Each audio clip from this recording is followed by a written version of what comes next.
Hey everyone, today I'm going to show you how to remove accounts on Steam. Without any further ado, let's get started. First, open your Steam app and log in with your credentials to access your account. Once you're logged in, you'll need to navigate to the account management area where Steam stores all your saved profiles. Look at the upper right corner of the Steam window and click on your username. This will open a drop-down menu with several account-related options. From this menu, select Change Account. This option is specifically designed to help you manage multiple Steam accounts saved on your device, giving you control over which profiles remain accessible. After selecting Change Account, a confirmation window will appear. Go ahead and click Continue to proceed with the account management process. This action tells Steam that you want to access the account switcher interface where all your saved profiles are displayed. Now you'll need to wait for Steam to relaunch. This process typically takes around 10 to 15 seconds as the application refreshes and loads the account selection screen.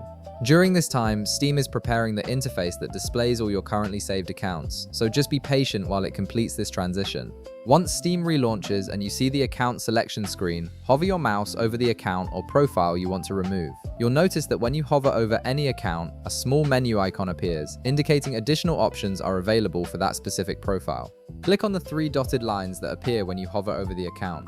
This icon represents the options menu for that particular profile and contains various actions you can take regarding that account. From the menu that appears, click Remove this account. This final action will permanently delete that account from your Steam launcher, meaning you'll no longer see it in your quick login options and will need to manually enter credentials if you ever want to access it again on this device. And that's all there is to it. You've successfully removed an unwanted account from your Steam launcher, cleaning up your login screen and keeping only the profiles you actively use. If this video helped you out, be sure to leave a like, subscribe, and I'll see you in the next one.